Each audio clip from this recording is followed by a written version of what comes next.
नमस्कार, धर्म ज्ञान में एक बार फिर आप सभी का स्वागत है और मैं हूं आपके साथ कविता राणा। ज्योतिष शास्त्र की माने तो व्यक्ति के जीवन में ग्रहों की स्थितियां बदलती रहती हैं। जहां शुभ ग्रहों से योग का निर्माण होता है, तब जिंदगी में सुखों की वर्षा होने लगती है। लेकिन अशुभ ग्रहों की नजर पड़ते ही जिंदगी में उथल पुथल मच जाती है। इसके पीछे की सबसे बड़ी वजह होती है शनि और चंद्र द्वारा बनने वाला विष योग। किस प्रकार व्यक्ति की कुंडली में विष योग का निर्माण होता है, विष योग के कारण व्यक्ति को किन गंभीर परेशानियों का सामना करना पड़ता है और इससे बचने के लिए रोजमर्रा की जिंदगी में क्या क्या उपाय होते हैं, ये जानने के लिए हमने देवज्ञ डॉक्टर श्रीपति त्रिपाठी जी से बातचीत की और उन्होंने क्या कुछ बताया, आप भी देखिए। दोस्तों नमस्कार, मैं हूं डॉक्टर श्रीपति त्रिपाठी। खुशहाल जीवन को जहर बना देता है यह भयानक जोग। क्या है जोग, आइए इसके बारे में बात करते हैं। हर इंसान के जीवन में ग्रहों की स्थितियां बदलती रहती हैं। जब योग शुभ ग्रहों का बने तो सुखों की वर्षा होने लगती है, लेकिन अशुभ ग्रहों की नजर पड़े तो उथल पुथल मचना शुरू हो जाती है। इसी तरह का एक योग शनि व चंद्र ग्रह की वजह से बनता है, जिसे ज्योतिष में विष योग कहा जाता है। ज्योतिष में शनि व चंद्र के विष योग बनने से व्यक्ति के जीवन में संकटों के बादल आना शुरू हो जाते हैं।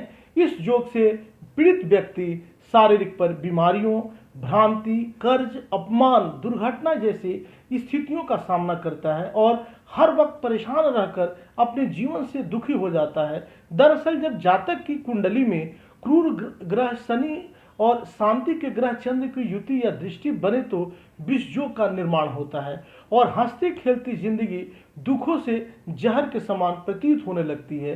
जिस भाव में इस विष योग का निर्माण होता है, उस अनुसार ही अशुभ परिणाम जातक को मिलने शुरू हो जाते हैं। जैसे अगर पहले भाव में यह योग बनता है तो शारीरिक कष्ट, द्वितीय भाव में बनने पर धन की कमी, तीसरे भाव में पराक्रम की कमी, चौथे अगर भाव में है तो मातृ सुख में कमी, पंचम भाव में है तो संसार सुख में कमी, प्रेम में कमी, छठे भाव में है तो सत्य और ऋण की समस्या, सातवें भाव में वैवाहिक सुख में कमी, आठवें में आयु और नौवें भाग में भाग की कमी, 10वें में कर्म के फल भी लाभदायक नहीं होते हैं, 11वें में लाभ के योग भी नहीं और 12वें में व्यय की स्थिति रहती है। इस योग से के संकटों से बचने के जो उपाय हैं, जातक के जीवन में विष योग इस प्रकार की अगर परेशानियां आनी शुरू हो जाए तो उन्हें निश्चित रूप से हनुमान जी की शरण लेनी चाहिए तथा हनुमान जी की पूजा करनी चाहिए। रोज जो है शिव जी के मंदिर में जाके शिवलिंग पर जल दूध चढ़ाकर ओम नमः शिवाय का जप करना चाहिए। हनुमान जी के मंदिर में जाकर पूजा व हनुमान चालीसा सुंदरकांड का पाठ करना चाहिए। इन दोनों उपाय को नियमित करने से पीड़ित जातक के जीवन में परेशानियों से राहत मिल सकती है। साथ ही अगर आप गुरुवार के दिन, सोमवार के दिन, शनिवार के दिन, खासकर सोमवार के दिन गंगाजल में दूध मिलाकर भोले शंकर के ऊपर, उनके सर के ऊपर से, शिवलिंग के ऊपर से रुद्राभिषेक करते हैं तो इस कुयोग में, इस विष वाले योग में आपको लाभ मिलेगा। तब तक के लिए दीजिए मुझे इजाजत। नमस्कार। हमारे पूरे भारतवर्ष में 12 ज्योतिर्लिंग है। सभी ज्योतिर्लिंगों का छोड़ के मैं खाली बद्रीनाथ के उसमें आता हूँ।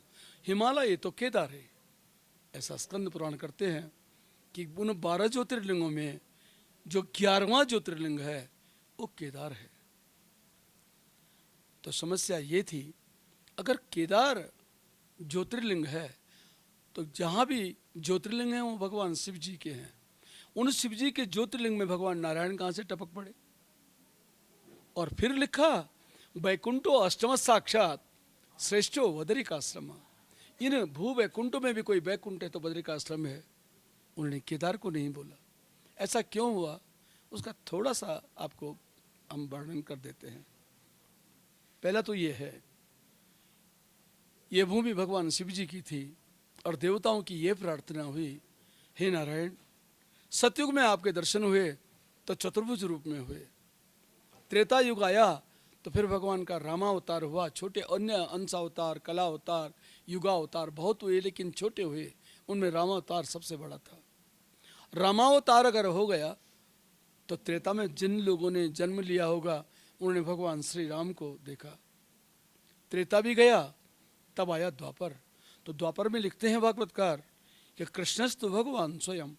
प्रथम स्कंद के दूसरे अध्याय में वर्णन आता है कि भगवान कृष्ण जो हुए वे संपूर्ण कलाओं से हुए, 16 कलाओं के साथ हुए, पूरे भगवान के पूर्ण अवतार थे। तो द्वापर में जितने भी उन्होंने काम किए होंगे उसके बारे में लिखते हैं। एक श्लोक श्रीमद् भागवत के 11वें स्कंद के 4थे अध्याय में आता है, जहाँ पे लिखा है नक्षत्रयाम कृतगाम चतुर्सप्त कृतो रामस्तो है गय कुलाप्य वर्गवग्नि सुब्धिम भवंद दशवक्र महंस लंकम सीतापतिर्जयति लोकमलग्न कीर्ति। मतलब सत्युग का अंत आया तो महाराज परशुराम जी ने पूरी पृथ्वी नक्षत्रयाम कर दी, बिना नक्षत्रों के कर दी, 21 बार उनका विध्वंस किया। इस प्रकार सत्युग गुजर गया। त्रेता आया तो भूमि लिखते हैं सुब्धिम भवंत, भगवान नारायण स्वयं जो रामावतार लेके आए थे, उन्होंने अवधि में समुद्र के ऊपर श्वेत बांधा, पलिपार गए और राक्षसों का विध्वंस करके रावण का विनाश कर दिया। उनकी अलगन निष्कपट कीर्ति आज भी फैली है। ऐसा आया त्रेता। अब आया द्वापर, तो भूमिर भरावतरणाय यदुस्व जन्म जातक करिष्यति शूरैरपि दुष्कराणि। देवताओं ने भी जिस कार्य को नहीं किया वो काम भगवान कृष्ण ने किया। ऐसा द्वापर आया। अब लिखते हैं जब 3 युग तक दर्शन हो गया, 4था युग आने का है, तो लिखा है उसमें कि बदिर्विमोहयति यज्ञ कृतो ददर्घन। जब ऐसा कलयुग आएगा जिसमें कोई भी अच्छी तरह बात न कर सके, उल्टे उल्टे काम होंगे, तो भगवान का फिर अवतार होगा और वो भूमि का भार उतार देंगे। लेकिन जब होगा तब होगा, तो देवताओं का यही प्रश्न था, जब होगा कल के अवतार तब होगा, तब तक तो आधा संसार समाप्त हो जाएगा। तो महाराज ऐसा करो, आपको कैसे बिलीव करेंगे लोग, कैसे विश्वास करेंगे कि भगवान थे भी या ये अवतार सही थे या गलत थे। उनकी बात को सुन करके भगवान यही सोचने लगे, ए देवताओं, समय आएगा मेरा भूमि पर अवतार होगा और वहाँ आप मेरे को देखोगे। तो सतयुग में जो पहला अवतार हुआ नर नारायण अवतार, परंपराओं गत में वो 4था अवतार है, वही नर नारायण अवतार यहाँ आया तब के लिए। तो वो नर नारायण अवतार इस ढंग से था कि जितने भी अवतार आज तक हुए सब चले गए, लेकिन नर नारायण अवतार भगवान का जो हुआ वह आज भी है।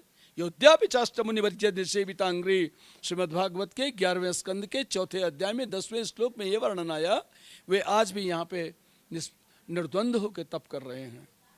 लेकिन कैसे उन्होंने तप किया ये मैं आपको समझाना चाहता था। भूमि तो भगवान शिव जी की थी, तो वो कैसे यहाँ बस गए। उन्होंने देवताओं से कह भी दिया कि कलयुग में ऐसा धाम बनेगा जो साक्षात वैकुंठ होगा, उसका नाम बदरिकाश्रम होगा।